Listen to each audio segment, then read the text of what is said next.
What happens when a prince walks onto a cozy British sofa expecting adoration, and instead meets a presenter who, unafraid to ask what everyone else is thinking?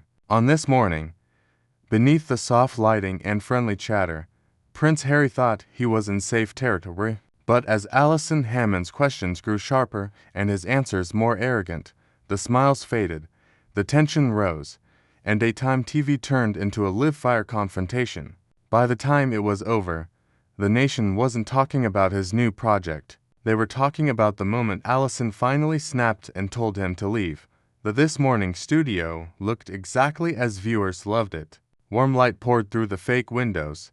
Pastel cushions were perfectly arranged on the big corner sofa. Mugs sat on the coffee table, and the London skyline glowed softly on the screen behind. Everything screamed comfort, familiarity, easygoing British chat. Everything except the man sitting on the end of the sofa.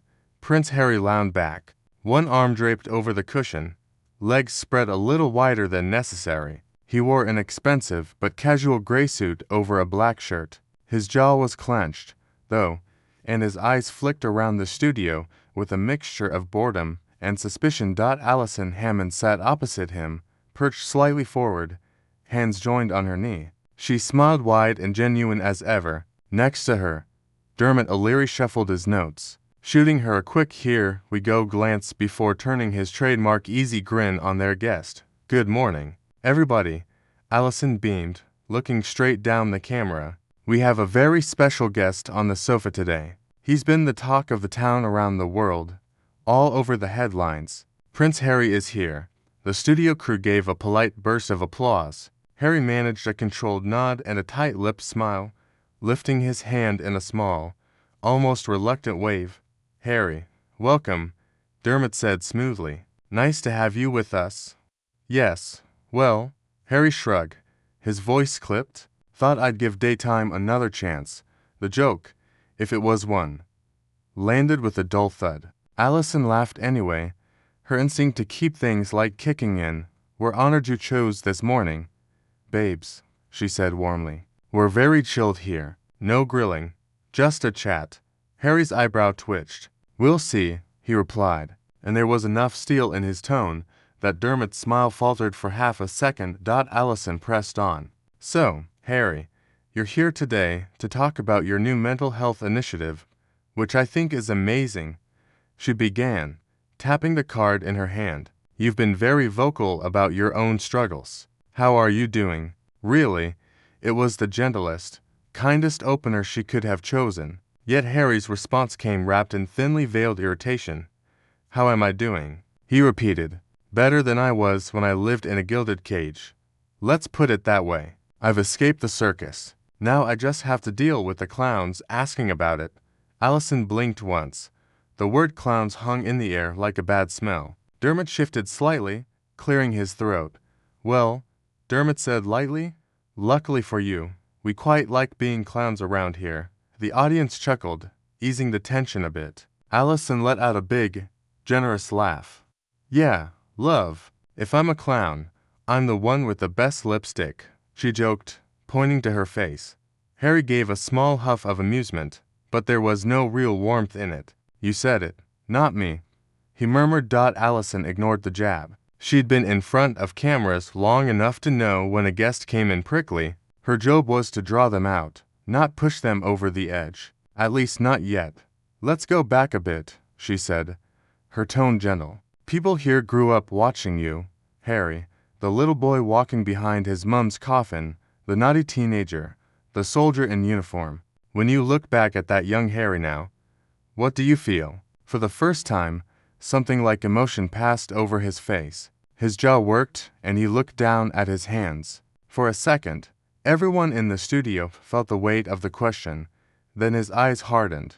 "I feel," he said slowly, "like I was sacrificed to keep a myth alive, to keep everyone else comfortable." Everyone loved the image of that grieving boy, but nobody cared about the person behind it. Not the institution, not the press, certainly not the public. There was a beat of silence. Allison's smile faded into a sympathetic frown. "I think that's a bit harsh on the public, Harry," she said softly. "People watching at home cared very deeply, did they? He cut in. Or did they just enjoy the story? People love a tragedy, Allison. It gives them something to talk about over their tea. Dermot shifted again, his fingers tapping his notes. I think people would say they admired your mum and felt for you, mate. He offered carefully. I know I did. Harry's gaze snapped to him. Admiration doesn't bring anyone back, he said sharply, and it certainly didn't stop the cameras from hounding her until she crashed in a tunnel. The mood on set dropped a few degrees. Even the steady hum of the studio equipment seemed to quieten. Allison took a slow breath. She understood pain. She also understood when someone was using it as a weapon. Of course it didn't, she replied gently, and nobody's trying to minimize that. Your mom meant a lot to this country, Allison said. She still does. I think people just want to make themselves feel better about what happened. Harry interrupted again, a bitter edge in his voice. You're all very good at that. Rewrite the story so you look like the heroes. There it was, the first flash of true arrogance. Not just offensiveness. It washed over the sofa like a cold wave. Dermot glanced at Allison. She gave the tiniest shake of her head. She could handle this. She straightened slightly, her tone still soft but more grounded. Okay, she said. Let's talk about your version of the story. Then, you've left the royal family. You've spoken openly. You've written a book. Some people say you've already told everything there is to tell. Why keep going? Why another initiative? Another interview? Another spotlight? Harry gave a humorless smile. Because as long as people like you keep asking, there's clearly more to say. The audience let out a small, uneasy laugh, unsure if it was supposed to be funny. All right, Allison said slowly. But we're not dragging you here, babe. You chose to come on. I chose to come on, he replied, to discuss important work, not to be poked at like some exhibit from a broken dynasty. Dermot rubbed his forehead. We're just chatting. Harry, he said, still trying for friendly. It's this morning, not a tribunal. Feels the same from this side of the sofa. Harry shot back. Allison's eyes flashed for a fraction of a second, the first sign of annoyance. She masked it with a smile, but the warmth was dimmer now. Okay. Then, she said, let's talk about the work. You said your new project about helping people feel heard and respected. Do you ever worry that when you speak about your family so publicly, they don't feel that same respect? Harry's laugh was sharp this time. Respect? You think they respected me? That system respects titles, not people. If they want respect now, they can start by apologizing to me and my wife for what we went through. And what would that apology look like? Allison pressed, still calm. A phone call, a statement, a private conversation. Try a lifetime of silence. Harry said coldly. No briefings, no leaks, no smears, just leaving us alone. Something the British media seems incapable of. He looked pointedly at the cameras as he said it, as if this morning itself were part of the machine he despised. Dermot shifted, about to change the subject, but Allison wasn't ready to let it slide. The viewers at home deserved more than rehearsed bitterness. Harry, she said gently but firmly, you do realize you're sitting on national television right now. You're not exactly choosing silence yourself. For the first time, a few people in the audience clapped, a small burst of approval. Harry's eyes narrowed. Difference is, he said through tight lips, I'm telling my truth, not selling someone else's. Allison smiled, but this time there was a sharper glint behind it. Well, she replied, here on This Morning, we like to think the truth can handle a few questions. The tension thickened. The show's producer, watching from behind the cameras, signaled for a break, but they still had a minute to fill before the ad bumper. Dermot gave a nervous laugh. On that note, he said, don't go anywhere. After the break, we'll be talking to Harry about life in America, his kids, and what he really thinks about the monarchy today. Harry sat back, crossing his arms, his jaw set. Allison kept her smile, but her eyes stayed locked on his. The music swelled. The director called, and we're out. The red light on the camera went off. But on that sofa the interview was only just beginning to crack open, and everyone on set could feel that the next segment was going to be far more explosive than the first. The moment the cameras shut off for the commercial break, the studio temperature seemed to drop. Crew members hovered uncertainly, makeup artists pretended to check their kits, and even the studio interns, usually buzzing with clipboards, kept their distance. Prince Harry sat rigid on the sofa, arms crossed tightly, lips pressed into a flat, hostile line. His foot tapped impatiently on the carpet, as if every second spent there was beneath him, across from him. Allison Hammond inhaled deeply through her nose, summoning every inch of her famously sunny patience. Dermot O'Leary leaned closer to her. "You all right?" he muttered out of the corner of his mouth. "Peachy," she whispered back with a smile she definitely wasn't feeling. The floor manager raised his hand. "Back in 5, 4, 3, 2. The red light blinked on. "Welcome back to this morning," Dermot said, turning his smile up to full wattage. "We're here with Prince Harry talking about his new mental health initiative." Harry didn't smile. He didn't move. He stared ahead, jaw tight, as if the interview were a punishment. Allison kept her voice bright. "Now, Harry, love, we want to shift gears a bit and talk about your life in America. You've spoken before about how freeing it feels. What's the biggest difference for you?" Harry gave a small, dismissive shrug. "Freedom, privacy, basic respect, all the things the UK apparently struggles to provide." It was coated in venom. Allison blinked slowly. "Well," she said politely, "that's quite a statement. It's quite a reality." Harry snapped back. Dermot cleared his throat. "You said before that the paparazzi are less intense in the US. Do you think that's helped your family adjust?" Harry scoffed. "I think it helps when people don't treat you like a zoo animal for existing." Allison clasped her hands and decided to try the gentlest approach. "We've all seen the clips of you and Meghan at events in California. You look happy, settled. Does Archie understand any of what's going on?" Harry frowned, annoyed. "Archie is a child. That's what he understands. Why don't we keep my children out of public conversation?" Allison's eyebrows lifted. "I'm not prying, babes. I'm asking because you've spoken about them so lovingly in interviews. It's only natural people are curious." Harry tilted his head at her with a smirk that didn't reach his eyes. "Funny how the media loves pretending it's concerned about my kids' well-being when it's the media that endangered them in the first place." That stung. The crew shifted uncomfortably. Dermot opened his mouth, but Allison gently placed a hand on his arm. "She had it, all right," she said softly, though there was an edge to it now. "Let's talk about your brother. You said your relationship with William is complicated." Harry let out a harsh laugh. "That's a polite way to put it." "Well," Allison said, leaning forward slightly, "a lot of viewers wonder whether there's any hope for reconciliation. Do you see a world where you and William sit down together?" Harry's eyes narrowed. "Not unless he wakes up one day and decides to stop being a puppet." Dermot winced. Allison kept her face neutral but firm. "That's harsh, Harry." "It's true," Harry snapped. "Everyone wants to pretend William is the golden boy, the heir, the perfect prince. Meanwhile, the spare is the one they throw under the bus." Allison tilted her head. "Do you really think that's how people see you?" Harry looked at her as though the question were idiotic. "It's how they've always seen me. I wasn't born to matter." Allison inhaled slowly. "I think a lot of people would disagree with that. You've done meaningful work. You've served in Afghanistan. You've been blamed for everything since birth." Harry cut in. "Yes, I'm aware." Her patience was thinning. Dermot tried to jump in. "Harry, mate, you do matter. People care. You can feel the room." "Yeah, people are listening."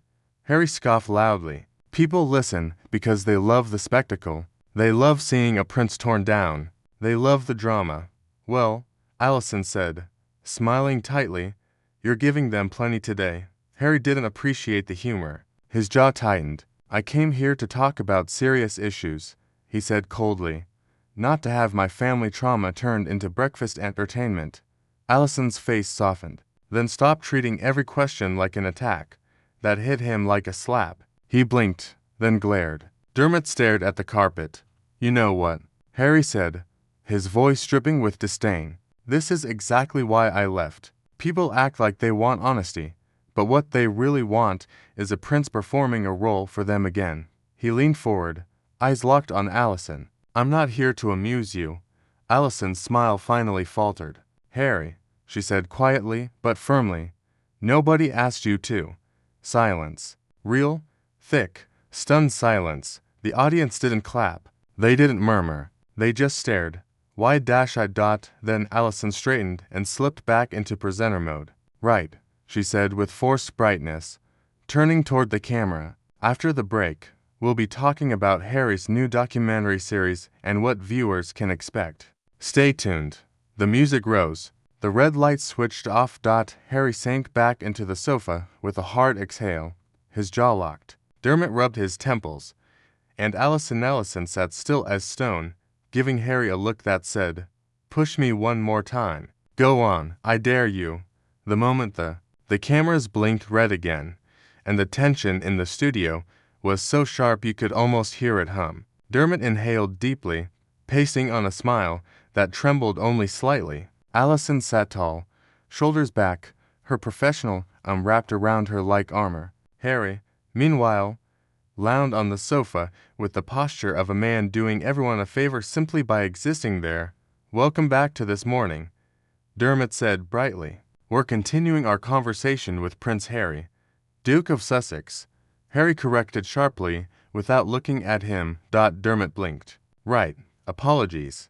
Harry gave a thin, satisfied nod. Allison's expression didn't change, but there was just a flicker of irritation in her eyes. "Harry," she said, clasping her hands, "before the break we were discussing your brother William and the possibility of reconciliation. Let's broaden the scope a bit. Many viewers are curious about your relationship with the rest of the royal family. Your father, King Charles." Harry rolled his eyes dramatically. Allison paused. "Is there still communication there?" Harry shrugged, the gesture dripping with indifference. "He has people to speak for him. Assistants, advisors, handlers. I'm sure one of them has my number." Allison narrowed her eyes slightly. "So, you haven't spoken?" "Not lately," Harry said with a smirk. "I imagine he's too busy polishing the crown or something." Dermot winced again. "Harry, come on." "What?" Harry snapped. "I'm not going to pretend everything is rosy just to make morning television more palatable." Allison kept her voice calm, but firmer now. "We're not asking you to pretend. We're asking for honesty, not hostility." Harry leaned forward, eyes flashing. "Honesty makes people uncomfortable, Allison. That's not my problem." Dermot tried to lighten the mood. "Let's pivot for a moment." Harry cut him off sharply. "No, let's not pivot. Let's stop pretending the monarchy is some flawless fairy tale institution. I'm the only one willing to tell the truth. You're not the only one," Allison said, her tone finally losing some of its softness. "You're just the one who keeps repeating it the loudest." Harry stiffened. "Are you suggesting I enjoy airing my trauma?" "I'm suggesting," she said carefully, "that maybe repeating the same wounds on every platform has made it harder for people to see the good work you're doing." Harry let out a short, humorless laugh. "People prefer drama over depth. That's why shows like this exist." The studio went utterly still. Dermot's eyes widened. Allison blinked once slowly. "Shows like this," she repeated. Harry waved a dismissive hand. "You know, light entertainment. Nothing too challenging." Something inside Allison's jaw twitched. "Harry," she said, her voice controlled but icy, "we've interviewed presidents, scientists, activists, survivors. You underestimate us." Harry smirked. "Do I?" Dermot muttered under his breath. "Oh, bloody hell." Allison chose not to acknowledge it. Instead, she leaned slightly forward, her voice steady. "So tell me, Harry, if you think this is beneath you, why are you here?" Harry's eyebrows lifted. "Publicity, obviously." The audience gasped out loud this time. Dermot choked on air. Allison's face changed just subtly, but enough for everyone watching to feel the shift. "I see," she said quietly. "Publicity." Harry nodded like he had just solved a math equation. "Yes, you asked me here because you needed a headline, and I came because I needed reach. It's transactional. Let's not dress it up." Allison's lips parted in disbelief. "Harry," she said, her voice low. We invited you because you claimed you had something meaningful to say. I always have something meaningful to say, Harry shot back. It's not my fault if people can't handle it. Dermot leaned forward reluctantly. Harry, mate, look, you said a lot today, but you're also shutting down every question like it's an attack. These aren't unfair questions. Harry placed a hand dramatically on his chest. Unfair, really? Asking about my family, about my mother, about my brother, about my trauma. That's fair, is it? Allison's patience snapped. Not loudly, not dramatically, but with the quiet precision of a woman who had been pushed too far. You talk about your mother, Harry, she said, her voice trembling slightly, not with anger, but with disappointment. But I need to say this gently. You are not the only person in the world who has lost someone. You're not the only person who suffered. Harry's eyes flared with indignation. And you're not the only one who knows pain, Allison continued, her voice steadying. But other people face their pain without lashing out at everyone trying to listen. Harry stared at her. Stunned, she stared at him. And frankly, she added, you came here today acting like we owe you something. Harry blinked. I didn't. You did, Allison said firmly, every word dripping with certainty. Every word since you sat down has sounded entitled. Dermot looked between them like a man watching a fire spread. Harry's defensiveness surged. I'm entitled because I refuse to be silenced. I'm entitled because I speak the truth. No, Allison said calmly. You're entitled because you expect respect while giving none. Boom. Silence. Pure, seismic silence. Harry's jaw locked, his fist clenched. A producer off camera swallowed audibly. Dermot whispered, we should cut to break, but Allison lifted a finger without looking away from Harry. Not yet, she said.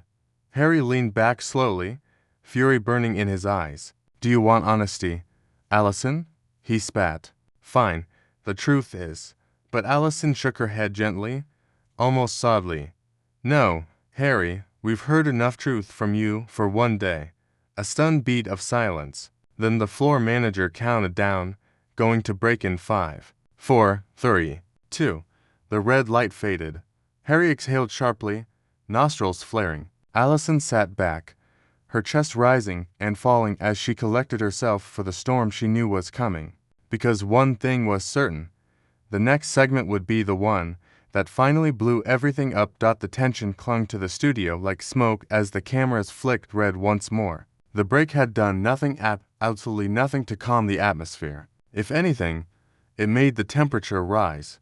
Dermot cleared his throat as if trying to swallow fear itself. Allison sat straight, still professional, but her jaw held a firmness that hadn't been there in part 1, part 2, nor even at the beginning of part 3.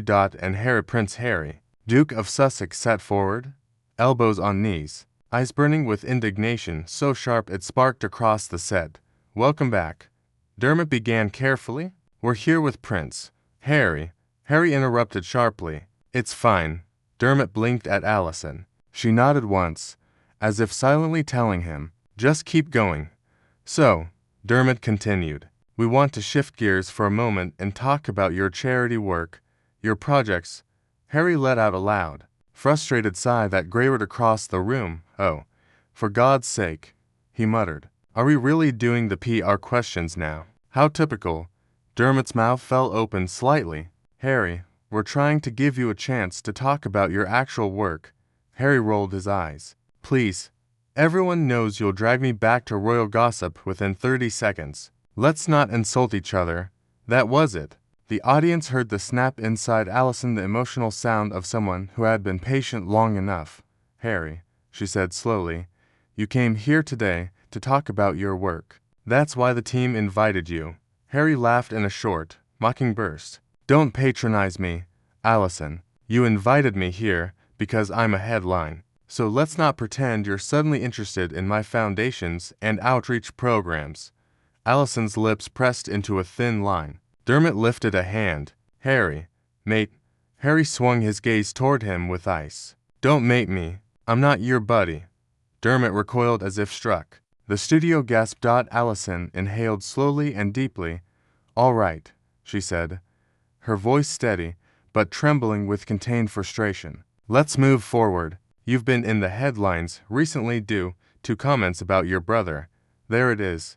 Harry snapped, pointing a finger dramatically. See, straight back to William. You people are obsessed. Allison blinked. Harry, you're the one who publicly discussed him. You spoke about him in your interviews. You wrote about him in your book. You compared him to... Harry cut her off, his voice rising with arrogance. I shared my truth, my story. If the media can't handle that, it's not my problem. Allison kept her voice measured. Barely. It becomes a problem when you attack anyone who asks about it. Harry's nostrils flared. Attack. You think I'm attacking you? Please. If I were truly attacking you, you'd know. Dermot whispered under his breath. Jesus Christ. Allison's shoulders squared. The temperature in the room shifted again, this time decisively. Harry, she said, her voice low but firm, you're a guest here, and you're not behaving like one. We've tried to have a respectful conversation with you. Harry's laugh cut her off like a blade. Respect. He barked. You ambush me with emotional manipulation and gossip. Respect has to be earned. Allison, he waved his hand in a dismissive arc. And this show hasn't earned mine. The audience actually gasped out loud. The audience gasped out loud. Allison froze. Dermot closed his eyes in defeat. The floor manager audibly muttered, Oh, God. Harry, Allison said softly, her voice finally trembling not with fear, but with controlled anger. That was uncalled for.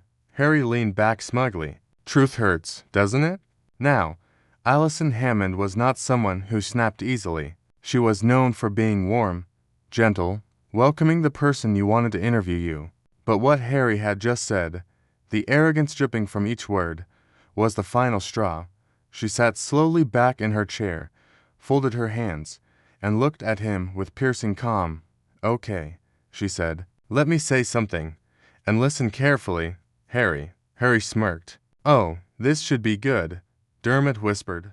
Mate, don't. But Harry ignored him. Allison leaned forward just an inch. It was enough to silence the whole room. You keep coming on these platforms, she began quietly, claiming you want to tell your story, your truth, your trauma. But what I see sitting in front of me today is not a man sharing his truth. Harry frowned, thrown off. What I see, she continued, steady as stone, is a man convinced everyone owes him something. Harry stiffened. What I see, she went on, is someone who expects the world to bow because he once had a title. A few audience members clapped involuntarily. Harry's jaw clenched. Are you done? No, Allison said, her voice rising an inch. Not yet. Dermot's hands were on his face. What I see, Allison pressed, is someone who demands respect while offering none. Someone who lashes out at every question, every host, every person who doesn't feed his ego exactly the way he wants. Harry scoffed loudly. Oh, please, and someone, she finished, who is mistaking arrogance for strength. Harry sat frozen. Allison inhaled deeply, gathered herself, and said the words that would break the internet by nightfall. You know what, Harry? We're done. Harry stared at her, stunned. Excuse me. Allison stood up slowly. This isn't working. This isn't journalism anymore. It's emotional abuse, and we don't tolerate that on this show. Harry looked around, almost laughing. You're throwing me out. Dermot whispered. Allison, are we? Yes, she said firmly. We are. She turned toward the cameras. Producers, we're ending this interview now. Harry sputtered. You can't be serious. Allison looked back at him with unwavering calm. This isn't Buckingham Palace, she said softly, and I'm not one of your courtiers. A beat. Please leave the studio. The room erupted. The audience gasped. Dermot nearly fell off his chair. The crew stood frozen like statues. Harry stood, his face flushed red with shock and fury. You'll regret this, he hissed. Allison lifted her chin. No, Harry, I'll sleep fine.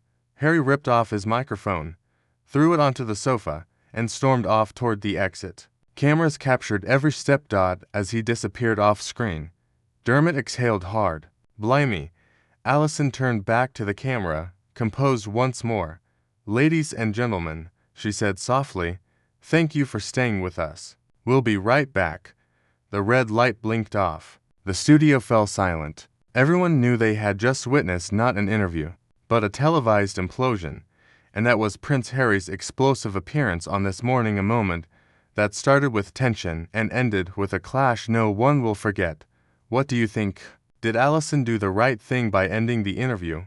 Or did Harry finally cross a line that couldn't be ignored?